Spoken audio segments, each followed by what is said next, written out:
जिसके नतीजे में आप देखिए जो जंग हमारे ऊपर मुसल्लत हुई कि 1 लाख पाकिस्तानी शहीद हो गए पाकिस्तान के अंदर और एक भारतीय फौजी नहीं मरा। आपको क्रेडिट देना पड़ेगा कि अजीत कुमार डोवल ने और रॉ ने यकीनन पाकिस्तान को इस लो इंटेंसिटी कॉन्फ्लिक्ट में, इस इंसर्जेंसी में हमें बहुत तकलीफ पहुंचाई। हम सिर्फ खुशफहमी में रहे कि हमारी ISI नंबर 1 एजेंसी है, पाकिस्तान को कुछ नहीं हो सकता, हम आखिरी खतरे तक लड़ेंगे। पता ये बकवासियात हमें करने की जरूरत नहीं थी जब हमारा खून रोज बह रहा है। अफगानिस्तान में बैरूनी अफवाज निकल गई, भारत के कौंसल खाने बंद हुए। हम समझते थे कि अब अफगानिस्तान की सरजमीन पाकिस्तान के खिलाफ इस्तेमाल नहीं होगी, लेकिन नोशकी का वाकया हुआ, पंजगूर का वाकया हुआ, वजीरिस्तान के वाकयात हुए। वो सारे हैंडलर अफगानिस्तान में बैठे हुए थे। फिर आज फिर कुरम एजेंसी में अटैक हो गया। अब जो सा है हिंदुस्तान बहुत ज्यादा एक्टिव हो गया है, लिहाजा बेहतर है कि अल्लाह से डरे। दुश्मन बिल्कुल इंडिया आपके ऊपर हमला करने के लिए तैयार बैठा है, उसकी डिप्लॉयमेंट बिल्कुल रेडी है। वो सिर्फ पाकिस्तान में रिक्वायर्ड लेवल ऑफ अनार्की चाहता है, जिसके बाद ये फौजें लेके अंदर दाखिल हो जाए।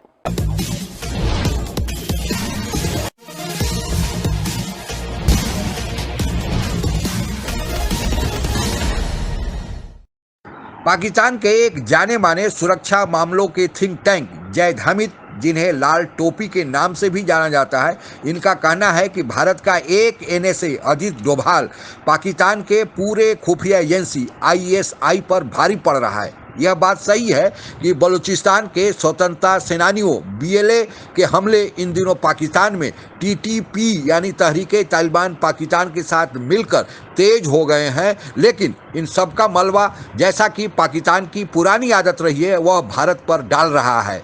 इसी पृष्ठभूमि में हो रही पाक मीडिया की प्रचर्चा आइए आगे सुनते हैं।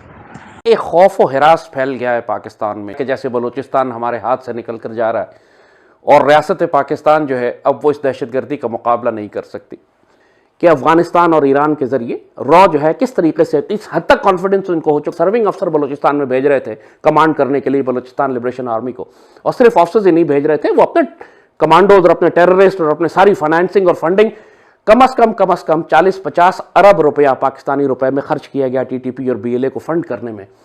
जिसके नतीजे में आप देखिए जो जंग हमारे ऊपर मुसल्लत हुई कि 1 लाख पाकिस्तानी शहीद हो गए पाकिस्तान के अंदर और एक भारतीय फौजी नहीं मरा।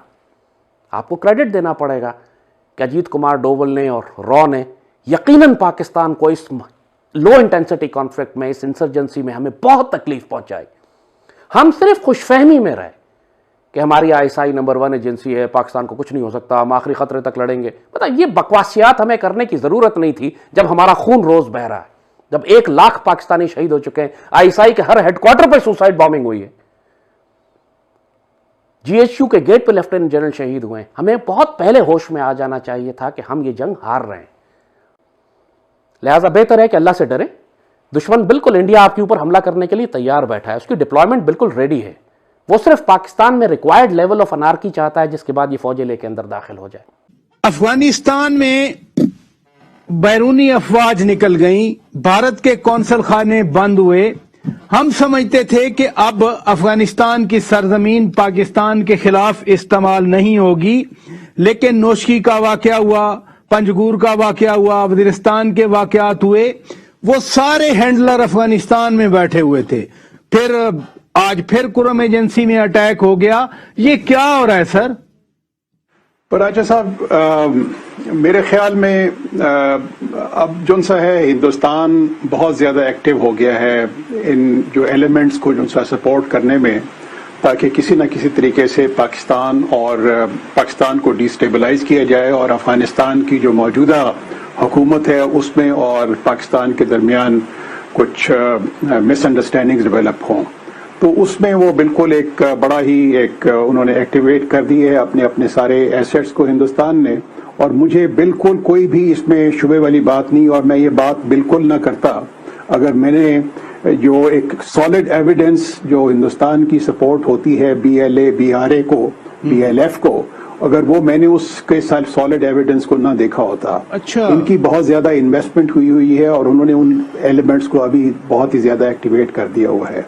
तो ये जो कुछ भी हम देख रहे हैं ये उसी का एक नतीजा है। जो तो BLA है वो तो ऑपरेट कर सकती है समुंदर से भी, क्योंकि समुंदर पार उनके ठिकाने हैं।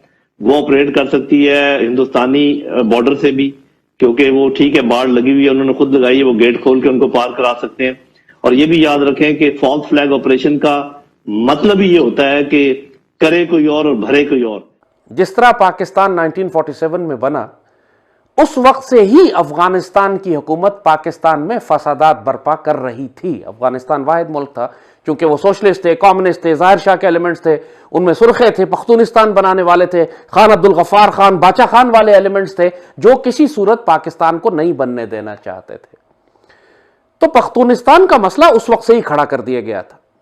मगर साथ ही साथ बलूचिस्तान के अंदर भी कुछ नवाब थे, कुछ सरदार थे, यानी नजम सेठी जैसे लोग, जिन्होंने एक लंदन कॉमरेड ग्रुप के नाम से ग्रुप बनाया था। आयरनी देखिए, कम्युनिस्ट है लेकिन लंदन में जाके कॉमरेड ग्रुप बनाते हैं।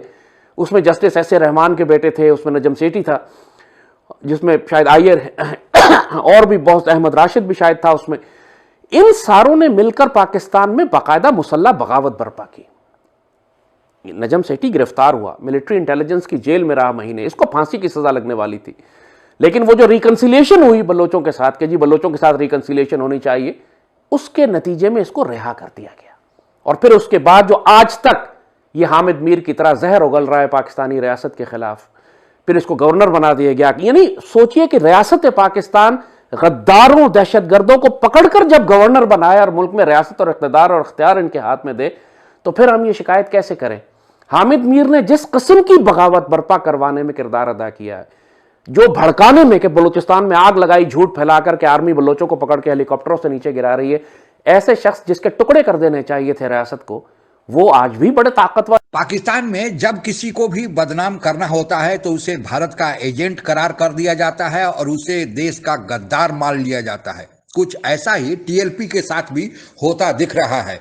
आप लोगों को पता ही होगा कि टीएलपी, तहरीके लबैक पाकिस्तान, पाकिस्तान की एक धार्मिक कट्टरपंथी पार्टी है और यह पाकिस्तान में 4 जो राजनीतिक पार्टियां हैं उनमें से एक पार्टी है, वह चुनाव भी लड़ती है। ये लोग मांग कर रहे हैं कि फ्रांस के राजदूत को पाकिस्तान से बाहर निकाला जाए और पाकिस्तान में कुरान सुन्नत के आधार पर शासन व्यवस्था लगाई जाए।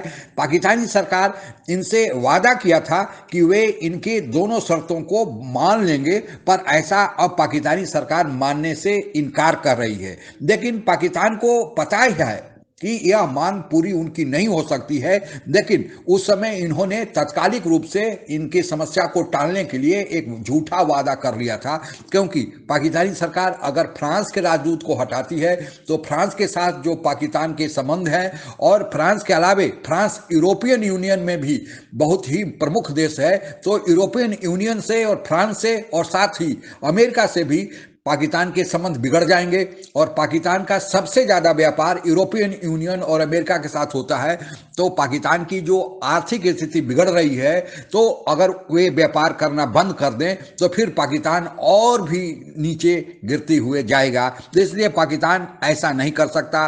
दूसरा, पाकिस्तान अपने यहाँ जो अभी व्यवस्था है कानून की, उससे हटाकर सुन्नत कुरान पर भी शासन व्यवस्था नहीं चला सकता। इसलिए पाकिस्तान को यह पता था, पाकिस्तानी सरकार को, कि उनके साथ जो किए गए वादे हैं उनको पूरा नहीं किया जा सकता। लेकिन उनकी समस्या को टालने के लिए उस समय तो वादा किया गया था, लेकिन अब अफगानिस्तान में जो तालिबानी सरकार आ गई है, उनके उकसावे पर यह टीएलपी अब मांग कर रहे हैं कि पाकिस्तानी सरकार जो पहले वादा की थी उसे पूरा करे। और पाकिस्तानी सरकार ने जब वादा को पूरा करने में देरी किया, हिजक हवालत किया, तब फिर ये सड़क पर उतर आए हैं। और सड़क पर इनके उतर आने से सैकड़ों लोग जख्मी हुए हैं, कितने पुलिस वाले भी जान से हाथ धोने पड़े हैं, कितने निर्दोष लोग भी मारे गए हैं। तब पाकिस्तानी सरकार को अब आंख खुली है कि आखिर इनकी समस्या से निपटा किया जाए। और फिर निपटने का वही तरीका पुराना कि भारत यही करा रहा है, भारत के एजेंट,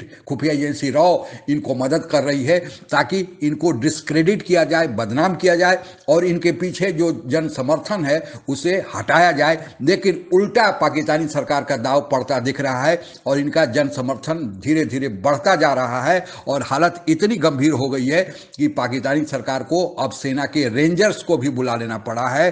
पाकिस्तानी सरकार जो बोया था उसे काटना ही पड़ेगा। पाकिस्तानी सरकार को चाहिए कि अपने घर को ठीक करे, भारत को बदनाम करके उसे कुछ मिलने वाला नहीं है। आज के लिए बस इतना ही। जय हिंद। आप अगर हमसे जुड़ा रहना चाहते हैं तो कृपया मेरे चैनल को सब्सक्राइब करें तथा बेल आइकन भी दबा दें ताकि नई वीडियो की जानकारी तुरंत आप तक पहुंच जाए। धन्यवाद। जय हिंद।